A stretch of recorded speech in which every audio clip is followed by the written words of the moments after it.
And first to our breaking news, and Westfield shopping centres around the world, including here in Australia, have been mentioned as potential targets for terror attacks by militant group Al-Shabaab.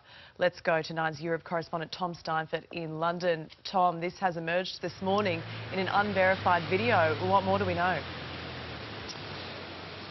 Look, that's right, Sylvia. We've had these threats coming through from Al-Shabaab, which is a well-known terror network operating out of Africa with links to Al-Qaeda. And look, specifically they target Oxford Street right here in the heart of London, but they also mention a number of Westfield shopping centres, 2 specifically here in London, but more than 100 around the world. And of course we know that Westfield originated in Australia, a great Australian success story, and there are Westfields all over Australia who would now be hearing this threat and certainly somewhat alarmed.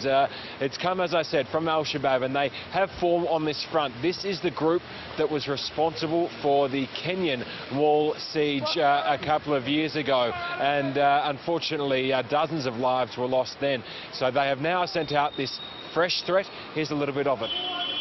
Imagine what a dedicated mujahid in the West could do to the American or Jewish-owned shopping centres across the world. What if such an attack was to occur in the Mall of America in Minnesota, or the West Edmonton Mall in Canada, or in London's Oxford Street, or any of the 100 or so Jewish-owned Westfield shopping centres dotted right across the Western world? Take the Westfield shopping centre in Stratford, or in White City, for example. What would be... So very succinct and direct threats there to Westfield shopping centres, of course owned by Australian businessman Frank Lowy. And look, we have already had the US Department of Security come out and say that they think people should take these threats very seriously.